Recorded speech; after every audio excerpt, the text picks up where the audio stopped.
Mais je vais vous présenter un peu ma démarche. Dans le fond, la présentation, en fait, j'ai rencontré Bertrand au Sommet des arts à l'ère numérique. On a été 250 Canadiens qui avaient été conviés pour un peu déterminer les grandes lignes du futur projet de financement du Conseil des arts du Canada pour financer les arts à l'ère numérique. Puis je pense que c'est vraiment un mot d'ordre que les gouvernements se donnent, là, autant au niveau fédéral que provincial, de financer vraiment la culture numérique. Moi, je viens vraiment du milieu culturel, puis je vois ça là, autant au Conseil des arts et des lettres du Québec qu'au Conseil des arts du Canada, que la majorité des sommes investies vont aller pour des projets numériques. Puis moi, ça tombe bien parce que j'ai fait mon projet là-dedans, mais c'était pas nécessairement ce vers quoi je pensais m'en aller. Donc, je viens vraiment d'un univers papier. Puis je vais vous présenter un peu mon univers papier avant d'embarquer dans ma démarche d'écrivain numérique tel que je le fais aujourd'hui, tel que c'est là où je me dirige aujourd'hui. Donc, mon premier livre, en fait, ça a été un voyage. Moi, mes livres sont vraiment basés sur des voyages. Alors, ça va être des petites photos de voyages. L'Ouest canadien, quand j'ai terminé mes études en communication à l'Université de Montréal, donc je suis un ennemi de l'UQAM, mais j'ai décidé d'aller dans l'Ouest parce que je savais pas où je m'en allais. Je me dirigeais plutôt vers une carrière en relations publiques, culturelles. J'ai eu un stage à Juste pour rire qui avait été désastreux parce que je voyais les gens travailler des 70 heures par semaine, soir et fin de semaine, puis tout ça. Puis là, je disais, je suis pas sûr que c'est ça que ça me tente de faire. Je suis parti dans l'Ouest, puis je m'écrivais des notes, cahier de bord, journal de bord, dans le fond, mes journées, les gens que je rencontrais, les anecdotes, les choses que je pensais et tout ça. Et juste avant mon retour, il y a un ami qui m'a donné le livre Sur la route de Jack Kerouac, qui est aussi un récit de voyage. Puis je me suis dit, crème, c'est intéressant, c'est son voyage au jour le jour. Il n'y a pas nécessairement des activités surhumaines comme sauver des enfants d'un édifice en feu. Donc, ça m'a donné le courage de moi aussi retravailler mon écriture, mon cahier de bord, de l'envoyer à un éditeur. Puis ça a été publié, ça a été mon premier livre publié. Chronique de ma résurrection, je l'ai appelé. C'est un titre un peu lourd, mais c'est que je me sentais un peu sur le pilote automatique avant de faire ce voyage-là. Je savais pas où je me dirigeais. Puis là-bas, je me suis senti à la bonne place au bon moment. Puis je vais vous lire un extrait, puisque c'est une conférence littéraire. Je vais en profiter. Le bon vieux papier.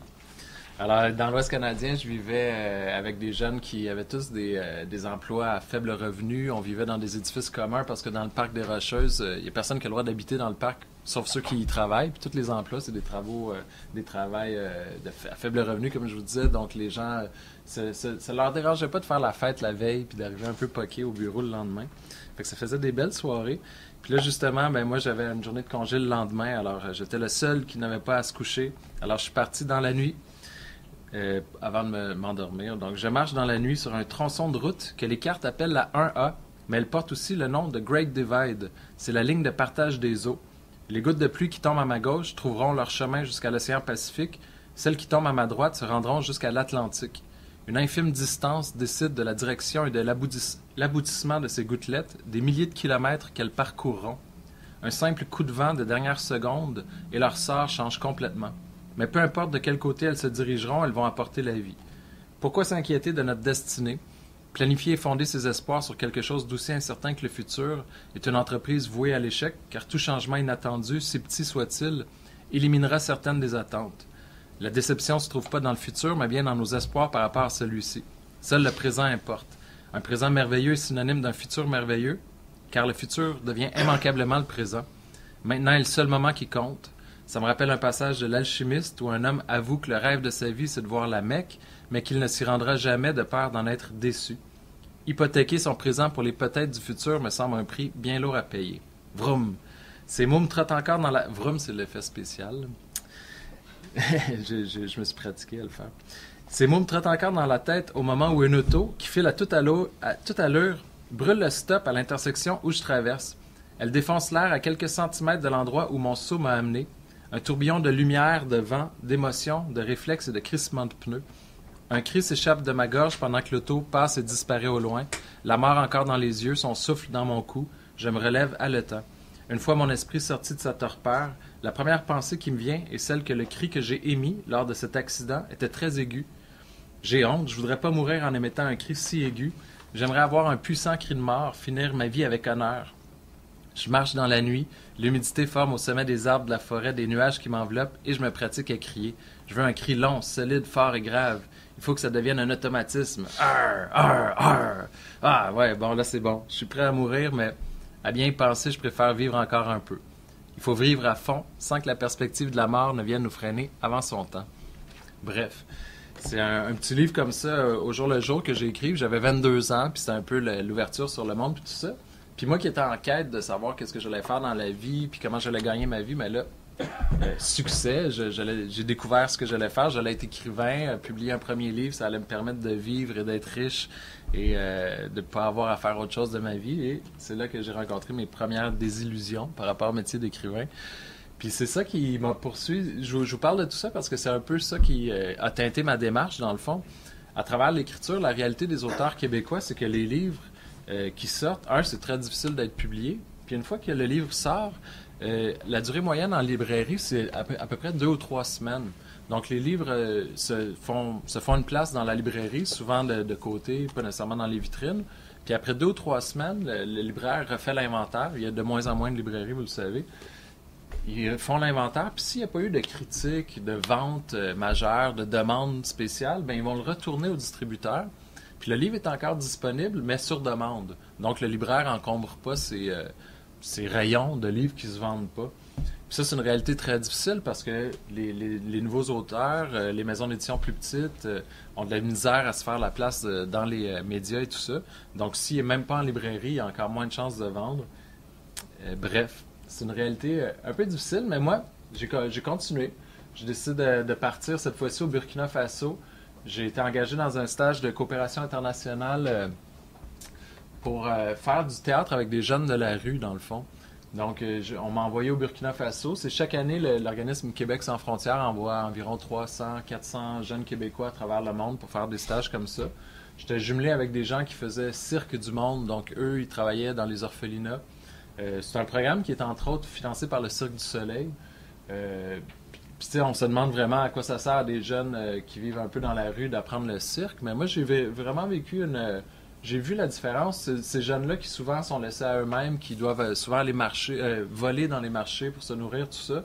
Ils se font souvent attendre justement avec des bâtons et des roches par les commerçants. Puis là, à la fin de ce stage-là, ben, au contraire, ils faisaient un spectacle devant les gens, devant le maire de l'arrondissement. Ils se faisaient applaudir. C'était vraiment un travail sur l'estime d'eux, puis leur faire réaliser qu'il y avait un potentiel. Donc, c'était un petit peu comme ça, le travail. C'est comme ça que je l'ai perçu.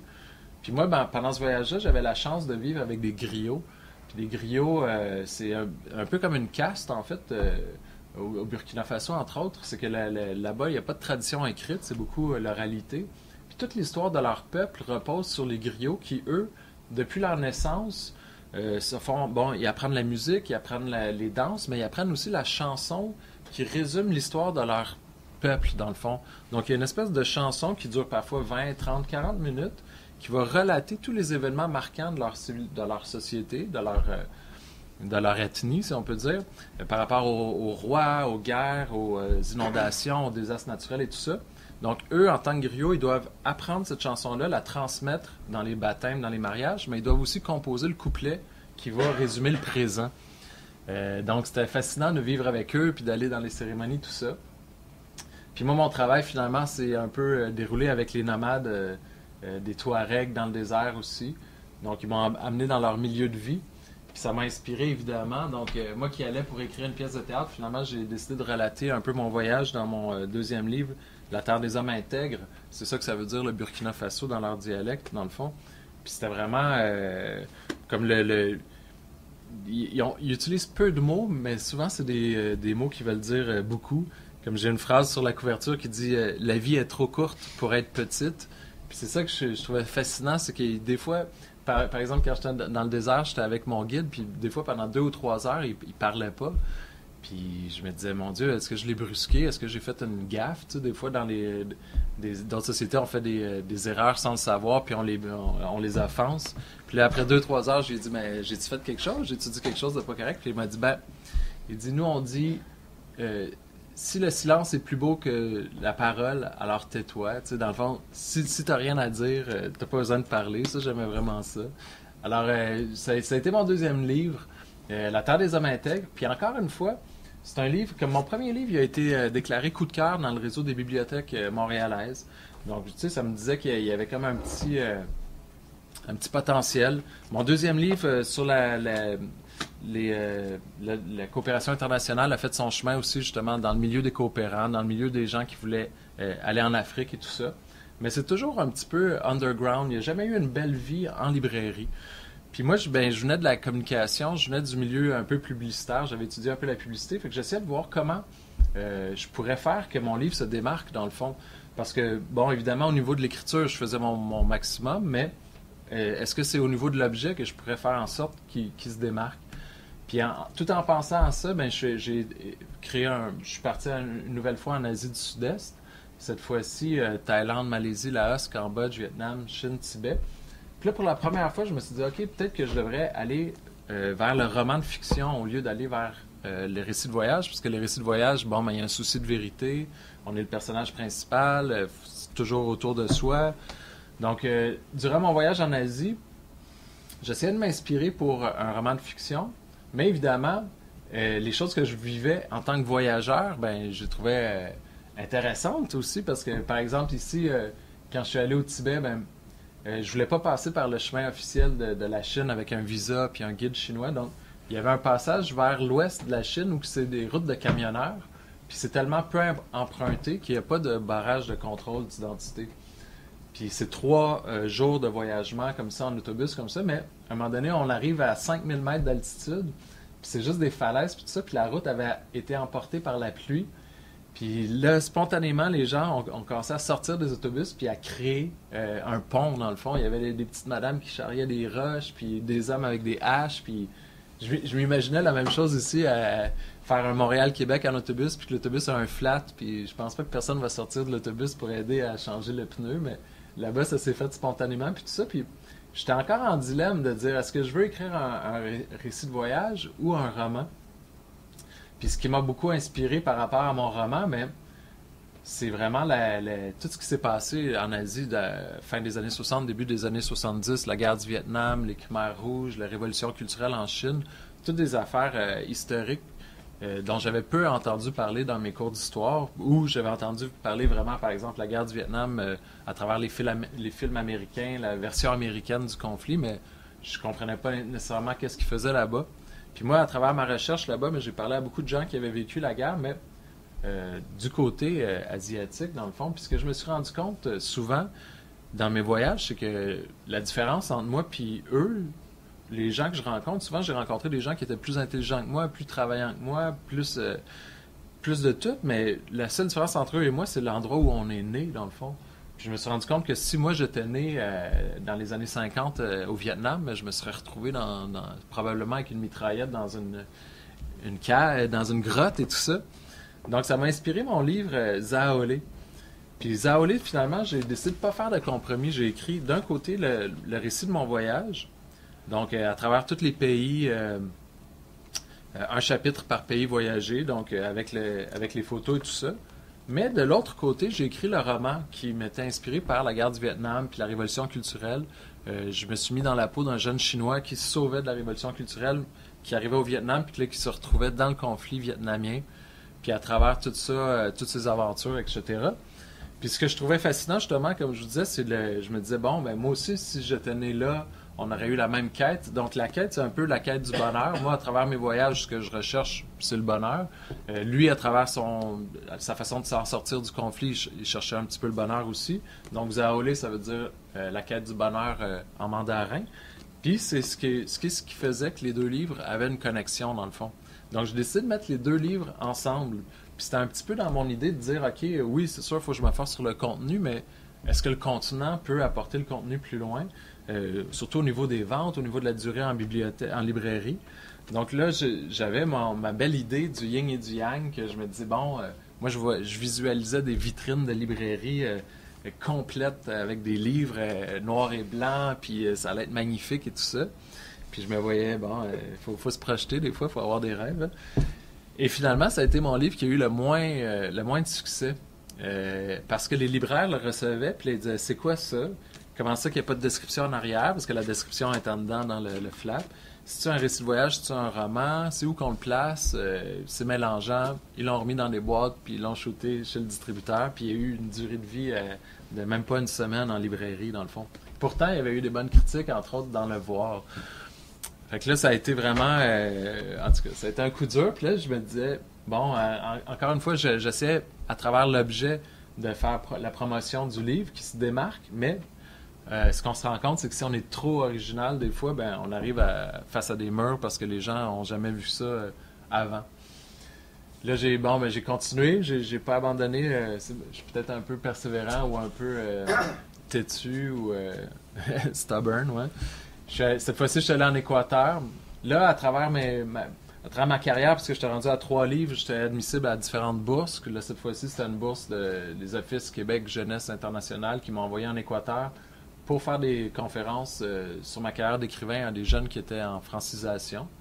Puis pendant que j'étais là en tant que touriste un peu plus, ben, le pays est tombé en état d'urgence dans la partie touristique de mon voyage pendant que j'étais en Amazonie. Puis ça m'a inspiré mon dernier récit de voyage, en fait, Aventure équatorienne. Ce qui m'avait beaucoup marqué à l'époque, c'est que je m'étais retrouvé dans un conflit qui faisait des morts, qui opposait la société civile avec l'armée, puis qu'il y avait un couvre-feu obligatoire, puis ça brassait pas mal. Puis quand j'ai réussi à contacter ma mère pour lui donner de mes nouvelles, elle m'a dit elle s'inquiétait pas du tout pour moi, en fait. Elle pensait que j'étais sur une plage quelque part. Puis c'est là que je me suis rendu compte que l'information, c'était pas du tout rendu jusqu'à nous qu'il y avait un conflit en Équateur. Puis ça avait pas fait les bulletins de nouvelles. Fait que là, j'ai décidé, un peu Mère Teresa de moi-même, de prendre ça comme excuse pour écrire un livre, mais aussi d'exposer le conflit et tout ça. Fait que suite à ces écritures de récits de voyage-là, ben là, cette fois-ci, je me suis lancé, j'ai continué l'écriture, mais je me suis lancé dans la fiction. Un livre de fiction, parce que là, je me disais, bon, est-ce que je peux écrire au-delà d'un voyage? Est-ce que je peux m'inspirer par ma créativité? Puis c'est là que j'ai écrit U. Puis U, ça a été bien reçu, ça a été finaliste au Grand Prix littéraire Chambaud. C'est une courte plaquette, là, c'est 100 pages. C'est l'histoire d'un médecin fou, en fait, qui travaille beaucoup, beaucoup sur un remède. Il a découvert un remède miracle, mais tout ce qui lui manque, c'est de découvrir la maladie que guérit son remède. Fait que là, il décide de prendre le personnage principal comme cobaye, il injecte le remède, mais il dit au personnage qu'il faut que le personnage trouve la maladie, sinon il pourrait mourir du remède. Fait que c'est le livre U. Puis ça a été mon entrée dans la fiction. Puis là, ça a été un stade important pour moi parce que je voulais continuer à voyager. J'avais maintenant une ouverture à la fiction. Puis là, il y a une autre ouverture qui s'est ouverte à moi, c'est quand je suis parti en Inde, j'ai rencontré une réalisatrice qui, elle, voulait faire le voyage avec moi. Non, mais elle était réalisatrice de documentaires. Puis là, elle m'apportait tout ce côté-là, vidéo, technique, audio, du voyage. Donc, elle a eu un contrat avec ma télé, la télé communautaire de Vox, en fait, pour faire une série de 13 épisodes sur notre voyage. Puis moi, j'allais là pour m'inspirer encore une fois. Mais cette fois-ci, j'avais une ouverture vers la fiction. Donc, je me suis dit, bon, je vais jumeler mes deux forces un peu. Je vais aller vers la fiction, mais inspiré d'un voyage, dans le fond. Donc, on est parti en Inde. On a fait le tour de l'Inde pendant 4 mois, surtout l'Inde du Nord. Elle faisait les séries, les capsules vidéo pour la télévision. Moi, je m'inspirais pour un livre. Puis pendant ce voyage-là, on a utilisé la technologie pour être jumelé parce que moi, je viens des Laurentides, en fait. Il y a 1000 étudiants des Laurentides qui ont été jumelés à nous via un blog. Donc, eux, à travers les enseignants, puis tout ça, en histoire, en géographie, en éthique et culture religieuse, le nouveau cours, justement. Et on interagissait avec eux. Avec des questions spécifiques par rapport à la religion ou à la géographie, tout ça, etc. Puis on donnait aussi des anecdotes de voyage. Donc ces 1000 étudiants-là, au retour, évidemment, ils voulaient nous voir, ils voulaient faire un résumé de ils voulaient voir le résultat de notre voyage. Puis c'est là qu'on a décidé de monter nos images puis notre expérience de voyage sous la forme d'une conférence. Puis là, on a commencé à tourner dans les écoles pour présenter cette conférence-là, qui est une ciné-conférence avec le film qu'on avait fait, entre autres, en utilisant les images de Julie pour faire les conférences. Puis c'est là que les grands explorateurs nous ont trouvés, les grands explorateurs qui organisent les conférences, entre autres au centre Pierre Pellado, juste ici à côté, mais aussi dans les écoles. Puis là, ils nous ont offert l'opportunité de faire une tournée de conférences dans les écoles. Puis là, ça a ouvert une nouvelle porte pour moi parce que je me rendais compte qu'en tant qu'écrivain, Je pouvais aussi utiliser les images puis tout ça pour aller plus loin dans ma carrière. Parce que la réalité des écrivains, puis ça c'est une présentation pour Composite là, que j'avais fait, mais la réalité des auteurs québécois, c'est qu'il y a 65% des écrivains québécois qui ont tiré moins de 5 000 $ de leur travail de création littéraire. Donc, il y a 65% des écrivains qui, avec tout leur travail, tous leurs livres, ils ont fait moins de 5 000 $, mais pas par année en tout. Parce que la réalité des écrivains et des droits d'auteur, c'est qu'un livre, quand on l'envoie à un éditeur, mais le contrat qu'on signe, c'est qu'ils prennent le contrôle de notre livre, on cède les droits d'auteur, le livre leur appartient, mais en échange, ils nous donnent 10% des ventes. C'est la norme un peu. Donc, sur un livre qui se vend 20 $, je fais 2 $ par livre. Le marché au Québec fait en sorte qu'un livre, un roman ou un récit de voyage particulièrement, à 1000, 2000, 3000 exemplaires, c'est considéré comme des très bonnes ventes, voire un best-seller. Donc, un livre, moi, qui me prend plus qu'un an à écrire, qui se vend à 2000 exemplaires, ça me fait 4000 $ pour un revenu d'un an, tu sais. Fait que c'est pas la carrière la plus lucrative. Je vous incite à poursuivre en technologie. Mais c'est une réalité. Donc, le but, c'est de voir comment on peut diversifier nos revenus, dans le fond. Puis c'est là que l'idée du vendeur de goyave est apparue en moi. Dans le fond, c'est que grâce à mon voyage, je m'étais inspiré pour écrire un roman. Puis le personnage qui m'a inspiré le plus, c'est un jeune vendeur de goyave qui avait environ 14 ans. C'est un arrêt de bus. Dans le fond, il fallait qu'on change d'autobus. Il était à peu près minuit. Puis le changement d'autobus se faisait comme dans un marché de nuit. Puis j'ai rencontré un jeune qui vendait des fruits, des goyaves. Puis il était complètement autonome. Il était tout jeune, tout petit, tout frêle. 14 ans, mais il gérait son stock, il gérait l'argent, il travaillait toute la nuit. Il m'a expliqué que dans le fond, dans sa maison, il y avait un lit qu'il partageait avec son frère. Puis son frère, lui, allait à l'école de jour, donc dormait la nuit. Puis là, lui, il travaillait de nuit, donc il pouvait dormir de jour. Il partageait le lit, dans le fond, 24 heures sur 24. Puis ça m'a beaucoup inspiré. Puis je me suis inspiré aussi de l'Inde, dans le sens, bon, évidemment, la spiritualité, la religion en Inde, j'ai pas rencontré personne qui était pas profondément croyant puis spirituel en Inde, donc je savais que mon livre allait être inspiré de ça. Je voulais un peu rendre à travers mon expérience d'écriture en récit de voyage, c'est sûr que j'ai une partie de moi qui veut partager un peu le voyage, un peu... J'avais l'intention que quelqu'un qui lise le livre ait l'impression de mieux connaître l'Inde, mieux connaître la réalité là-bas, mieux connaître le mode de vie. Mais je voulais écrire un roman qui se lit justement, un page-turner, qui a du suspense, des choses comme ça. Puis là, j'ai écrit mon roman, mais mon expérience en livre papier était quand même décevante, dans le sens que oui, ça me plaît de publier un livre papier, d'être en librairie, puis d'avoir des critiques, puis tout ça, mais au niveau économique, c'était plus ou moins intéressant, puis ça m'a donné le goût d'essayer autre chose, dans le fond. Donc, j'ai décidé de partir un projet de façon autonome. J'ai fait une campagne de sociofinancement.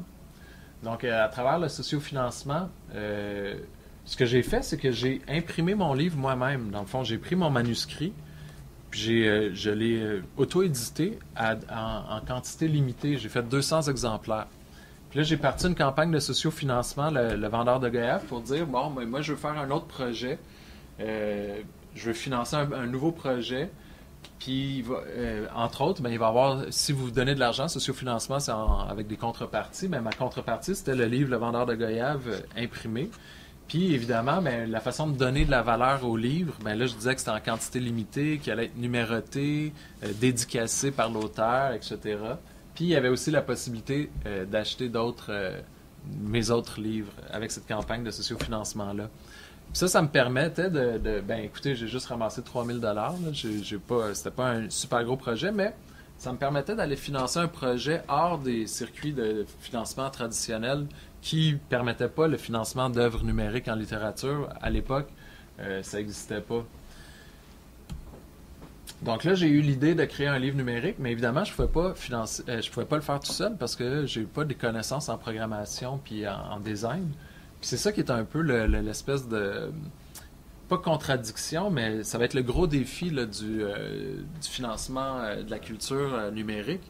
C'est que oui, par exemple, le Conseil des arts du Canada a débloqué 90 millions en 3 ans pour financer les œuvres numériques d'artistes professionnels.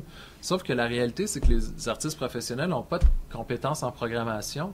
Donc, ils vont devoir engager quelqu'un pour la programmation, engager un designer, engager quelqu'un qui fait leur site Internet, etc. Donc, très probablement, la majeure partie de cet argent-là, qui était à la base dédié aux artistes, va se ramasser dans les mains des gens qui travaillent en technologie, parce que l'artiste va avoir l'idée, mais il ne sera pas capable de la mettre en œuvre, donc l'argent va aller là. Mais bref, ça, c'est une autre chose, un autre sujet. Mais moi, ce que je voulais faire, c'est créer un livre numérique, puis à l'époque, j'avais pas encore l'idée, mais je me suis dit, OK, j'ai assez d'argent pour engager quelqu'un qui peut m'aider dans cette avenue-là. Puis là, bon, évidemment, les livres numériques... les livres numériques simples, c'est à la portée de tous. C'est vraiment facile de publier un livre numérique. On écrit notre texte en Word, on l'enregistre en PDF, on le convertit gratuitement en EPUB en ligne, puis on le soumet à Amazon Kindle, iBookstore, Kobo. En 24 heures, c'est approuvé s'il n'y a pas de mots-clés péjoratifs ou de la pornographie, etc. Mais ils ne lisent pas, ils font juste scanner s'il y a des affaires. Puis clac, on est distribué à travers le monde. C'est gratuit. Ils nous prennent 30% des ventes, puis et voilà, on a un livre numérique. Fait qu'encore là, moi, j'avais mon souci d'essayer de me démarquer, mais j'arrive dans un domaine où, si on tape livre numérique gratuit sur Google, ben, on a 500 000 titres, tu sais. Puis ce qui est fascinant de ça, c'est que c'est tellement... Ben, c'est bon que ce soit accessible, tu sais, ça a démocratisé les choses, puis tout le monde, il n'y a plus un frein. Sauf que les éditeurs, ils servaient, oui, de frein dans le sens qu'ils faisaient en sorte qu'il n'y ait pas tant de livres de publier, mais ils créaient aussi un filtre, une espèce de gage de qualité. Parce que les éditeurs comme Québec-Amérique et tout ça, au Québec, reçoivent environ, ils me disaient que bon an, mal an, ils recevaient à peu près 800 manuscrits par année, puis ils en publient 6, 7 ou 8, par exemple. Donc, nous, ce qu'on peut se dire en tant qu'acheteur, c'est que, OK, quand Québec-Amérique sort un livre, même si je connais pas l'auteur, si je connais pas le sujet, mais je peux me dire que, OK, il a filtré ces 800 manuscrits-là pour me sortir dans les 10 meilleurs de ça, tu sais. Donc, il y a une espèce de gage de qualité. En numérique, il n'y a plus ce gage de qualité-là. C'est vraiment tout le monde, même ceux qui ne savent pas nécessairement écrire, il peut avoir des fautes, ça peut être n'importe quel sujet, ben ça va être en ligne, ça va être disponible. Donc là, ça rend la chose encore plus difficile parce que oui, on peut le créer nous-mêmes, mais comment se démarquer? Donc, moi, ce que j'ai décidé de faire, c'est créer un livre immersif. Puis la grande chance que j'avais, c'est justement d'avoir accès au matériel audiovisuel de mon voyage en Inde. Donc là, j'avais accès à 40 heures de tournage. Qui dit tournage dit aussi trame sonore. J'avais des photos, j'avais des illustrations, tout ça. Donc là, je suis allé plonger dans mon matériel pour voir comment je pourrais utiliser le matériel pour bonifier mon livre, dans le fond. Puis ce que j'ai compris, c'est que je devais séparer mon livre en univers. Parce que c'est surtout au niveau du visuel que j'allais pouvoir créer des éléments, des univers forts, au niveau des photos, au niveau du vidéo. Donc là, au lieu de le séparer par chapitre, comme j'avais fait pour le livre papier, il fallait que je reconçoive la structure de mon livre en fonction des univers visuels, dans le sens que si l'action se déroule dans un temple, bien OK, je prends le bout de mon texte qui se déroule dans un temple, puis là, je vais pouvoir créer un univers temple avec ce bout de texte-là. Si l'univers se déroule dans un taxi ou dans un marché, bien, j'ai décidé de séparer mon livre en 50 univers, qui étaient des univers visuels forts. Puis ça, c'est une nouvelle façon de concevoir le livre. Puis ça n'avait plus rapport avec les chapitres, puis ça n'avait pas nécessairement rapport avec la longueur du texte non plus. Parce que s'il y avait un élément fort qui prenait juste un paragraphe, mais ça devenait un univers visuel quand même. Ça me permettait de puncher, par exemple, ce paragraphe-là.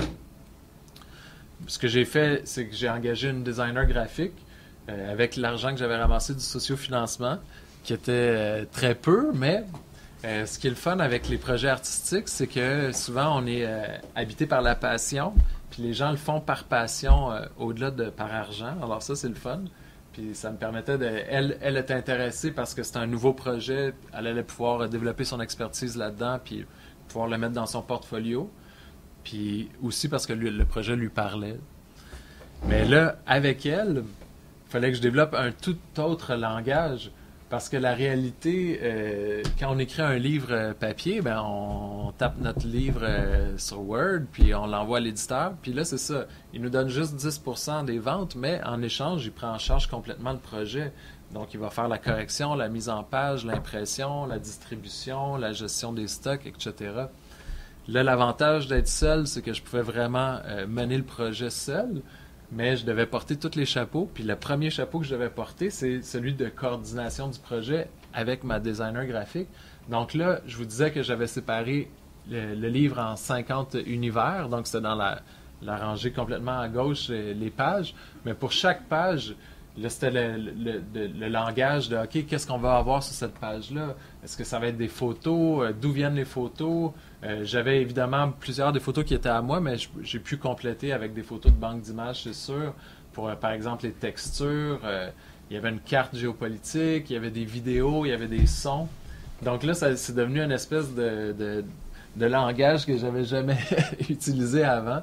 Évidemment aussi pour les droits d'auteur, il fallait répertorier toutes les images, d'où ils viennent, les sons. Là, la majorité des images étaient ma propriété, fait que pour ça c'était plus simple, mais c'était quand même beaucoup de gestion. Puis là, ben évidemment, les noms pour les droits d'auteur, les noms de fichiers, etc., les tailles, les largeurs, etc. Puis ce qu'il a fallu faire aussi, c'est une espèce de storyboard, dans le sens que, OK, on a nos 50 univers, mais moi, si je veux créer une espèce d'effet de wow, il y a une vidéo à telle page, ben je peux pas avoir des vidéos 3 pages de suite, sinon je dilue mon effet. Donc là, on avait comme un storyboard, OK, à telle page, on va avoir une vidéo, l'autre après, on va avoir la carte du pays pour qu'on suive le personnage.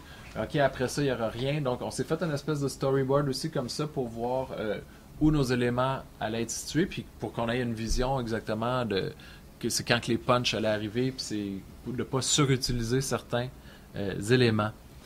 Une fois que le livre pendant que le livre est en processus, il y a aussi l'aspect stratégie. Quand je vous dis que là, j'ai plusieurs chapeaux, mais là, je deviens aussi celui qui doit faire le marketing de ça. Puis la première question que je me suis posée, c'est gratis ou non? Comment rentabiliser une application? Parce que là, les applications, les gens sont habitués à ce que ça soit gratuit, à ce que ce soit à très, très faible coût. On voit dans les jeux vidéo, les applications jeux, le jeu est gratuit, puis là, peut-être il va y avoir des éléments qu'on achète au fil de l'histoire, mais pour un livre, comment ça se transpose pour un livre, dans le fond? Puis là, il y avait la possibilité, entre autres, de commencer le livre, le premier chapitre est gratuit, puis là, le deuxième, il y a $1, puis là, le troisième... Puis là, le dernier, on peut le mettre à $20 parce que les gens sont vraiment accros et ils veulent savoir comment ça finit. En tout cas, c'est une des stratégies possibles, mais que j'ai pas adoptée parce que je trouve ça vraiment frustrant en tant que lecteur. Il y avait la stratégie, il y a une espèce de prix plafond. Tout le monde à qui j'ai parlé m'ont dit qu'en haut de $10, faut vraiment que les gens soient convaincus d'avance ou ils te connaissent ou tu es une célébrité ou quelque chose. Il y avait comme une espèce de barrière psychologique. Puis là, il y a l'espèce de... Moi, je voulais pas qu'il y ait de publicité dans mon livre. Je trouvais ça... je sais pas, ça me tentait pas du tout. Puis il y a l'espèce de philosophie qui dit, OK, si je le vends à 9,99 mais que j'en vends 1000, tandis que s'il est 4,99 puis que j'en vends 30 000, ben là, est-ce que le prix plus bas va faire en sorte que les gens vont l'acheter plus? Bref, j'ai pas nécessairement la réponse, mais c'était un questionnement qui était nouveau. Puis que personne connaissait la réponse, dans le fond, parce que ça n'a jamais été fait vraiment un livre comme ça. Puis il n'y a pas d'habitude de consommation par rapport à ça. Les gens ont des réticences par rapport au livre numérique parce que quand c'est juste le texte, il y a beaucoup de gens qui disent « Ah, moi, j'aime mieux le livre papier. » Mais là, j'essayais de leur expliquer que non, ça va être plus qu'un livre papier. Parce que moi-même, je suis un lecteur, puis moi-même, j'aime mieux le livre papier tant qu'à avoir juste le texte dans une application. Mais là, j'essayais de créer une plus-value, dans le fond, à l'option papier. Puis moi, ce que j'ai décidé de faire, en fait, puis je n'aurai jamais la réponse à savoir si c'était la bonne stratégie ou pas, mais j'ai décidé de faire une version gratuite qui comportait seulement le premier chapitre, dans le fond. Donc là, moi, ce que je me suis dit, c'est bon, c'est gratuit, tu as le premier chapitre. Dans le premier chapitre, tu rencontres tu vois l'univers, dans le fond. Tu vois c'est quoi l'univers de navigation, tu vois un peu l'interactivité, tu rencontres le personnage, puis tu lis le premier élément déclencheur. Fait que là, mon but, c'était vraiment que les gens deviennent accros, dans le sens qu'ils se disent « OK, c'est vraiment intéressant », puis à la fin du premier chapitre, ben là, pour acheter le livre complet, c'est 9,99. Je me suis dit « OK, moi, au lieu de me faire à 4,99 pour avoir plus d'achats impulsifs, je vais le mettre au maximum que je peux, théoriquement, à 9,99, mais je vais leur donner le premier chapitre pour qu'ils s'intéressent à l'histoire. Puis ça, évidemment, ben là, mes soucis, mes chapeaux non plus n'étaient pas terminés parce que oui, l'application est devenue existante. Oui, j'avais payé ma graphiste, mais une fois qu'il est en ligne, il faut que les gens l'entendent parler. Donc là, il y a toute l'espèce de... L'autre chapeau, c'était au niveau de la publicité. Puis ça, j'ai trouvé ça vraiment fascinant à quel point que les moteurs comme Google, Facebook, puis Apple ont des informations précises sur nous qui font en sorte qu'on sait exactement, ils savent exactement, bon, évidemment, homme-femme, langage, mais c'est quoi nos champs d'intérêt? Tu sais, vous, bon, ben, vous le connaissez, là, je ne vais rien vous apprendre, mais à toutes les fois qu'on aime une page, à toutes les fois qu'on aime un statut, Facebook sait c'est quoi le sujet, puis si on a aimé un statut sur le hockey, ben, clac, on est dans la catégorie des gens qui aiment le sport, puis là, en tant que publiciste, on peut aller vraiment cibler de façon précise. Puis avec iTunes, dans le fond, parce que mon application, je l'ai juste développée pour la plateforme iPad. Puis la raison pour ça, c'est que au moment où je l'ai développé, avec Android, si je voulais intégrer des vidéos ou des sons, il fallait que je fasse appel à des applications externes, comme par exemple YouTube pour la vidéo, mais dans ce cas-là, je n'étais pas en contrôle de savoir s'il allait avoir de la publicité ou si les gens allaient sortir de mon application pour voir le prochain film, etc. Puis, et les gens, ils devaient être connectés à Internet en tout temps. Moi, ce que je voulais, c'est une application où tout était inclus dans l'application, qu'il n'y avait aucun lien qui permettait aux gens de sortir. Moi, je veux que les gens s'immergent dans l'histoire, pas qu'ils en ressortent. Puis, je voulais que les gens puissent le lire, même s'il n'y avait pas de connexion Internet. Moi, une des premières utilisations d'une tablette de lecture que j'imagine, c'est sur la plage en vacances ou quelque chose. Tu sais, les gens, ils disent souvent ça. Ah, tablette de lecture, je peux apporter 100 livres avec moi en vacances, mais en vacances, on n'a pas nécessairement Internet. Donc, moi, c'est comme ça que je l'ai conçu. Puis, je voulais vraiment que tous les éléments nous fassent plonger plus loin dans l'histoire. Je voulais pas des choses comme un mot que je comprends pas, je pèse, puis je m'en vais sur Wikipédia, mais là, je suis sorti, puis j'ai perdu le fil, puis je suis ailleurs, puis peut-être que je vais rester ailleurs. Moi, je voulais vraiment rester là-dedans. Donc, il est sur Apple. Puis sur iTunes, on peut faire de la publicité pour nos applications. Puis c'est fascinant parce que ça devient tellement précis qu'on arrive à savoir combien ça nous a coûté par achat, dans le fond. Tu sais, vu que c'est tout sur la même plateforme, Apple le sait. Bon, donc, ils vont nous dire qui a acheté, qui a consulté notre application, mais qui l'a acheté finalement, puis combien ça nous a coûté de publicité pour faire en sorte qu'ils l'achètent. Donc là, moi, je savais qu'à 9,99, eux me gardent 30%, je me faisais 6 $ de profit. Donc, théoriquement, je pouvais dépenser jusqu'à 6 $ en publicité par achat, que je n'étais pas perdant, si on peut dire. Mais bref, il faut dire que dans le fond, à la toute fin, mon application, c'est vraiment Apple qui a reçu le plus d'argent, tout acteur confondu. Mais une fois que mon livre est sorti, en fait, il est encore en procession, ben en processus, quand je vous disais que le contenant pouvait promouvoir le contenu, mais là, ma grande force, c'est que, à ma connaissance, puis d'ailleurs, c'est comme ça que j'ai connu le laboratoire NT2, parce que je voulais voir s'il y avait quelque chose d'autre qui existait, puis à travers ce qui était répertorié. Puis à ma connaissance, il n'y en a pas de roman pour adultes qui utilise une technologie immersive comme ça. À ma connaissance, ça n'existe pas dans le monde. Fait que là, j'ai commencé à voir qu'il y avait un potentiel de créer une espèce de buzz, dans le fond, à travers les médias. Puis les premiers que j'ai contactés, c'est la Fabrique culturelle. Puis je vais juste vous montrer rapidement la capsule qu'ils ont réalisée, parce que là, ben, c'est nouveau, ça n'existe pas. Ah, ben, soudainement, ça devient intéressant. Oui, puis d'ailleurs, il y en a ici là, des tablettes que vous pouvez vous faire sur un mot de passe. Ah non, c'est ça, vous allez pouvoir voir hands-on, c'est quoi l'application. Donc là, c'est ça. Fait que là, j'ai compris que ça commençait à avoir du potentiel. Il y avait un potentiel de faire rayonner le livre à travers les médias. Et... Yeah. Donc là, j'ai commencé à contacter les médias. Moi, j'avais justement un background en communication, en relations de presse. Donc là, j'ai envoyé ça. Puis soudainement, moi qui avais toujours fait ça pour mes autres livres aussi, mais là, à cause du produit, à cause que c'était nouveau, ben là, je devenais intéressant. Puis ça a tombé super bien parce que la Presse Plus ont décidé d'écrire un article sur les secrets de la créativité. Ils voulaient se pencher sur la littérature. Puis là, moi, je suis arrivé au bon moment. C'est un peu de la chance, tu sais. Moi, ce que j'aime, c'est les secrets de la créativité en 3 tableaux succincts. Ouais, c'est ça. Ouais, il essaie de résumer. Hein. Mais là, c'est ça. Le journaliste m'a contacté. Ils ont fait une publication, puis moi, ben, c'était le summum de ce que j'aurais pu avoir parce que c'est la Presse Plus qui est sur iPad, qui parlait de mon livre avec un lien direct pour télécharger l'application sur iPad. Fait que là, ce qui est fascinant aussi, c'est que par rapport à la vente de livres papier, comment ça fonctionne, c'est à chaque 6 mois, notre éditeur nous envoie un résumé des ventes, puis c'est même pas sûr parce qu'il y en a qui sont en librairie mais qui sont pas vendus, qui vont peut-être être retournés, puis tout ça. Avec la App Store, c'est des ventes en temps direct. Donc là, à la sortie de cet article-là, en 24 heures, il y a eu 1000 téléchargements de l'application. Puis les ventes qui sont associées. Fait que là, à la sortie de cet article-là, c'est là que l'application s'est classée numéro 1 sur l'App Store Canada dans la section livres. Mais ce qui était fascinant, c'est que j'étais le seul livre francophone dans le top 200, dans le fond. Toutes les autres, c'est des livres évidemment anglophones. Puis là, les autres médias aussi voulaient pas manquer l'histoire. Donc là, le canoë.ca, ils ont nommé Le Vendeur de Goyave comme application de la semaine. Encore une fois, c'est la première fois pour un livre. Fait que là, ça a commencé à faire buzzer. Puis là, les livres du futur, c'est le fun, là, se faire réclasser de ça, tu sais. Puis là, les journaux sont embarqués aussi. Là, mon idole Bruno Blanchet qui l'a mis sur Facebook.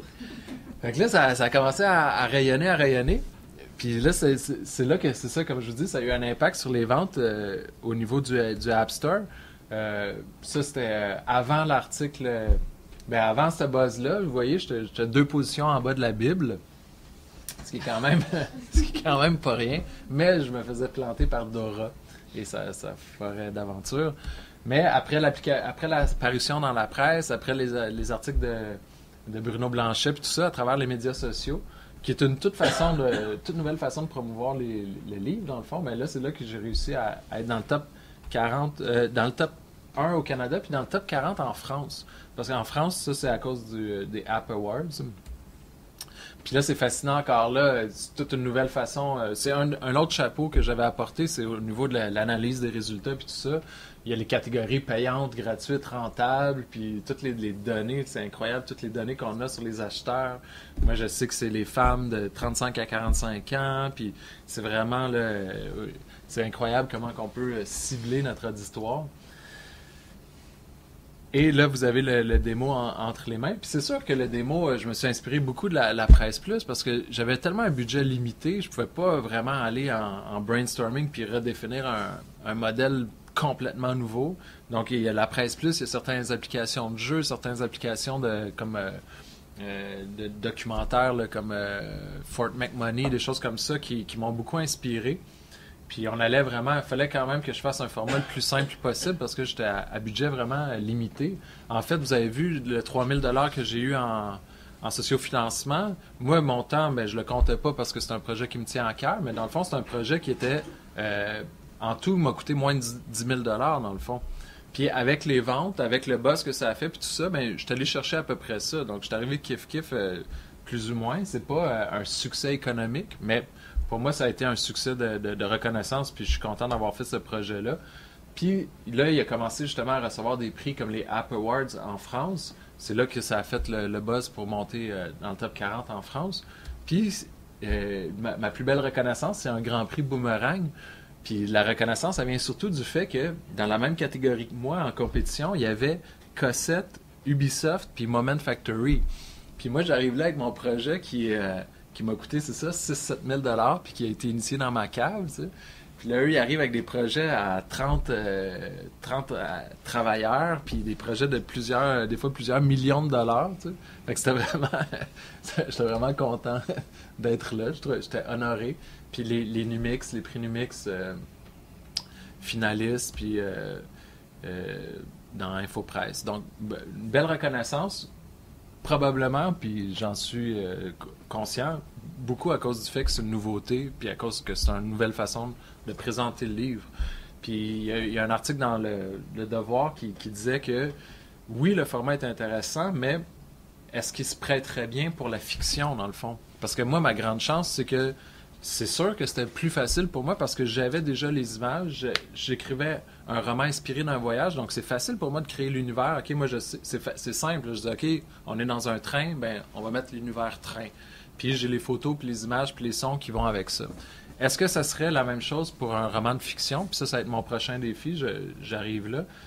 Mais la grosse question, c'est est-ce que le marché était prêt? Ben, quand je vous dis, c'est ça. Hein? Il y a quelqu'un qui m'a rencontré qui m'a dit, moi, je veux pas être le Alta Vista, je veux être le Google, tu sais, dans le sens que les premiers qui ont développé le moteur de recherche, c'est Alta Vista, puis il y avait tous les bugs, puis il fallait qu'ils convainquent les gens, puis tout ça. Puis une fois que ça a été fait, puis que les portes ont été ouvertes, mais là, Google est arrivé, puis ils ont rentré. Tandis que moi, j'étais peut-être un peu précurseur, il fallait que je convainque les gens d'essayer, puis tout ça. Puis c'est un questionnement aussi que j'ai par rapport à ce que j'ai fait la bonne stratégie au niveau de la distribution de la version gratuite. C'est que moi, j'arrivais à convaincre les gens que mon format était intéressant, qu'il fallait qu'ils voient ça. Mais est-ce que les gens étaient satisfaits de seulement voir le premier chapitre? Parce que mon taux de conversion était quand même... Mais c'était quand même pas si pire, c'était à peu près 1 sur 3, ce qui est quand même bien, qui allait vers l'achat. Mais je me dis, tant qu'à les avoir convaincus que c'est un format qui valait la peine d'explorer, est-ce qu'ils auraient été prêts à payer 9,99 pour l'essayer? Plutôt que si je leur donne le premier chapitre gratuit, ils voient c'est quoi, ils trouvent ça le fun, mais ils l'achètent pas. Fait que ça, c'est des questions que j'ai, mais que j'ai pas de réponse.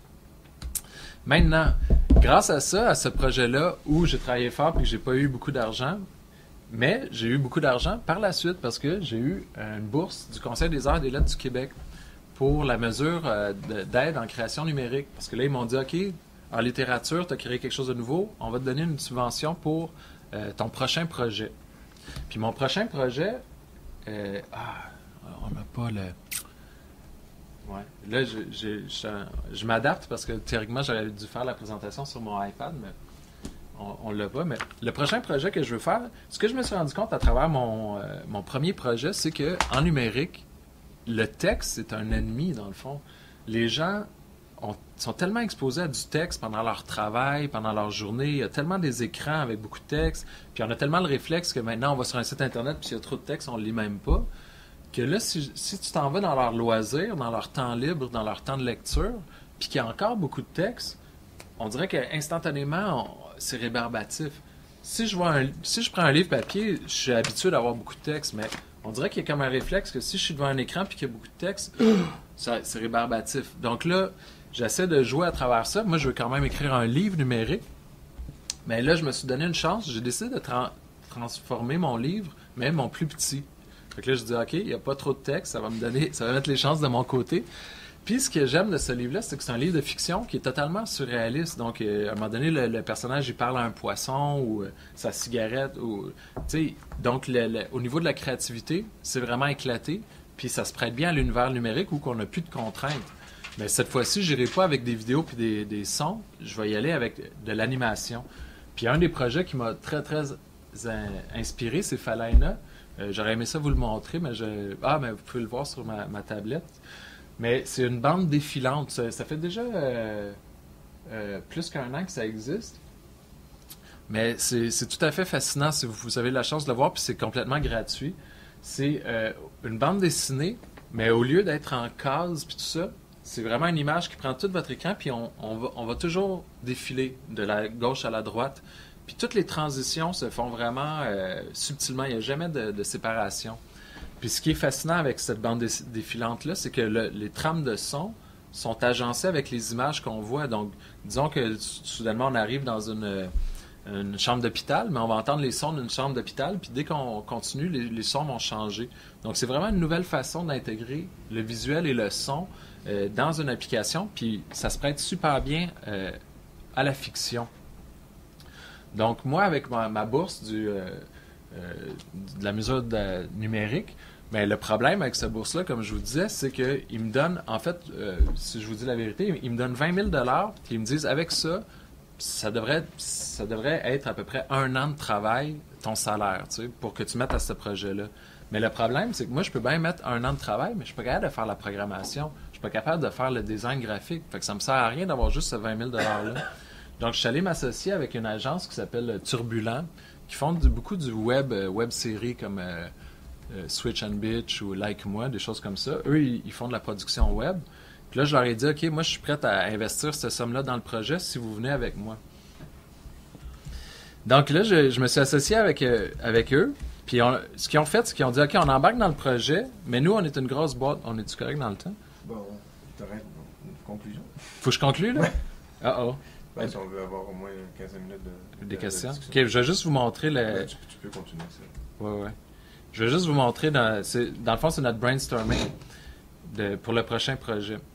Mais c'est ça, le problème, c'est que j'embarque dans une grosse boîte qui a des gros salaires. Parce que c'est du monde qui travaille dans le numérique, puis dans les jeux vidéo, puis sont super en demande. Tu sais, donc, c'est du monde qui coûte cher, dans le fond, mais qui valent leur salaire. Tu sais, je trouve qu'ils valent leur salaire, mais que je peux pas leur dire « Hey, mon projet est super cool, voulez-vous embarquer gratuitement? » Fait que là, il faut qu'on aille dans d'autres sortes de catégories de financement. Donc là, ce qu'on a décidé de faire, c'est faut faire une demande, justement, pour créer le projet que je voudrais créer avec eux autres. Eux, vu que c'est une grosse boîte, ça devient un projet de 250 000 $, tu sais, pour rentrer dans leur budget. Mais il y a le Fonds des médias canadiens puis la SODEC qui peuvent financer des choses comme ça. Sauf que la SODEC, eux, ils croient pas vraiment au livre numérique. Et leur directive de financement, c'est d'aller plus vers la musique ou le cinéma, qui se prête déjà mieux au numérique.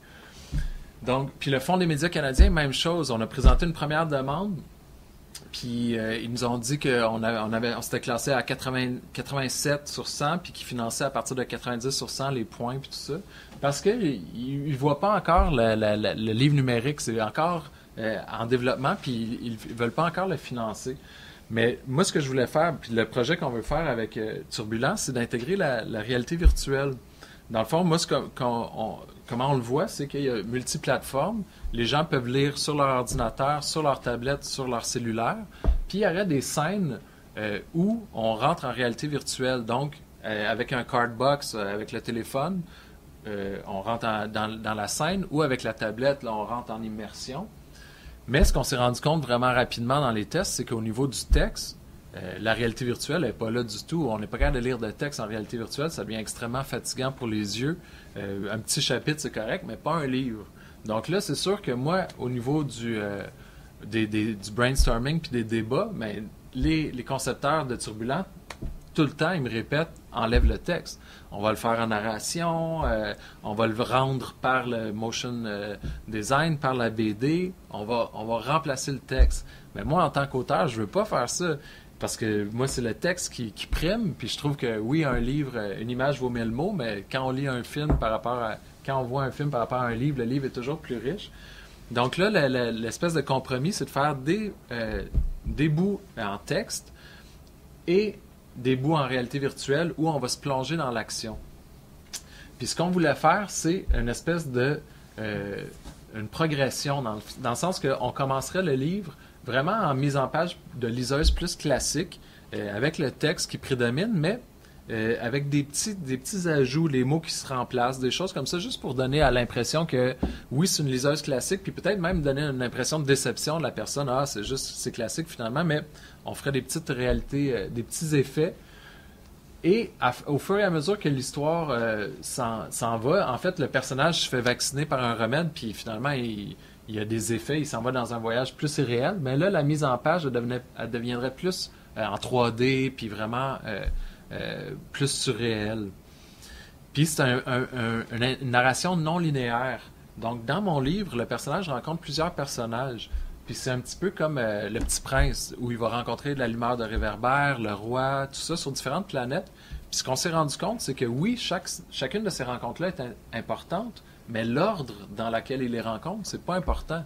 Qu'il ait rencontré l'ivrogne avant la lumière ou vice-versa, ça change pas l'histoire. Donc ce qu'on a fait, c'est qu'on va faire un livre qui est interactif, que les gens vont vraiment pouvoir choisir s'ils vont à droite ou à gauche. Évidemment, c'est le choix le plus simple. Ils vont rencontrer des personnages en fonction de ça. Mais on veut quand même qu'il y ait une espèce de crescendo. On veut donner l'impression aux gens qu'ils ont vraiment un contrôle sur l'histoire. Puis dans le fond, le personnage, quand il se fait vacciner, il faut vraiment qu'il trouve sa maladie, sinon il va mourir. Donc, il faut qu'il y ait une espèce de sentiment d'urgence que plus le livre avance, plus il est en train il est en sueur, tout ça, tout ça. Donc, évidemment, ici, c'est des personnages qu'il peut rencontrer à tour de rôle, mais peu importe dans quel ordre il va les rencontrer, il va avoir une espèce de trame qui fait que il y a un crescendo dans le fond. Puis la façon qu'on peut faire ça, puis qu'on va faire ça, c'est au niveau d'insérer dans le texte des lignes. Par exemple, il y a s'il rencontre le personnage au premier niveau, ben, il s'assoit sur un banc de parc, disons. Mais s'il le rencontre plus loin dans l'histoire, ben, il y a une petite ligne qui s'ajoute entre deux paragraphes qui dit que là, il est en train de marcher en titubant, sa démarche est rendue incertaine, son corps est lourd. Donc, il y a vraiment une espèce de trame de fond qui va faire en sorte que la musique, les backgrounds, certains qualificatifs, certaines lignes de texte vont s'ajouter, puis ils vont faire ce crescendo-là, peu importe l'ordre dans lequel on rencontre les personnages. Puis évidemment, comme je vous dis, l'élément visuel aussi et l'élément musique va venir appuyer ça. Puis la façon qu'on va faire au niveau de la programmation, c'est justement d'identifier des mots, des qualificatifs sûrement, ou des verbes des fois, puis créer des déclinaisons. Donc, s'il lit en premier, il s'assoit. En deuxième, il se pose, mais plus ça va loin dans ses choix, s'il arrive dans son dernier choix, bien là, il s'écrase, dans le fond. Puis, évidemment, les illustrations, puis l'audio va venir aussi appuyer ça. Donc, c'est comme ça qu'on va donner au lecteur l'impression que son interaction a vraiment une modification dans l'histoire, alors que, dans le fond, l'histoire est déjà écrite, puis la fin est déjà écrite, mais on va donner l'espèce de sentiment d'évolution. Puis, évidemment, bon, des bonus après la lecture, avec la version numérique. Puis moi, ce que je voulais, c'est que la réalité virtuelle soit pas juste un gadget qui fait en sorte que, wow, on arrive dans un café, bon, on voit ça, puis c'est cool, mais dans le fond, c'est juste un bonus qui sert à rien. Moi, ce que je veux, c'est que la réalité virtuelle apporte vraiment un élément significatif à l'histoire, puis, entre autres, il va y avoir la conclusion du livre qui va se faire en réalité virtuelle, dans le sens que le personnage, au début, il est dans un café, il se fait vacciner, et là, il devient un peu fou, il rencontre plein de personnages. Puis à la fin, il revient au café. Puis là, dans la scène finale, en réalité virtuelle, on se retrouve dans le café, puis on se rend compte que, bon, disons, il a parlé à un poisson ou il a rencontré un médecin, mais dans le fond, c'est dans son élément autour de lui. Le poisson, il est dans un aquarium, il y a un médecin sur une table à côté. Donc, on se rend compte que le dénouement du livre, c'est qu'il y a eu une espèce de moment d'absence où il a imaginé toute l'histoire, mais que dans le fond, il est resté dans le café. Puis c'est dans la réalité virtuelle, en voyant les personnages, qu'on comprend l'espèce de conclusion. Donc, c'est dans ce sens-là que la réalité virtuelle, elle devient un élément significatif pour le livre parce qu'elle nous apporte le punch, puis pas juste un gadget de plus. Donc, bref, c'est ça le projet. C'est ça qu'on a toutes les idées puis tout ça, mais Il manque le financement. il manque le financement, puis là, ça devient un projet, c'est ça, 250 000 $. Mais on a passé proche de l'avoir. Le Fonds des médias canadiens, il donne jusqu'à 1 million, dans le fond, par projet. Mais c'est juste que pour le moment, le plus gros frein, c'est que c'est pas en littérature. Ils vont aller plus en musique ou en cinéma ou en jeux vidéo. Ouais. La littérature, c'est comme s'ils ne croyaient pas. Puis, je les comprends. La réalité virtuelle, avec le texte, ça marche pas. Mais nous, on a trouvé des alternatives qui pourraient fonctionner. Fait que je continue, mais je suis à l'étape d'attente de financement. Merci beaucoup, Hugo, pour cette présentation.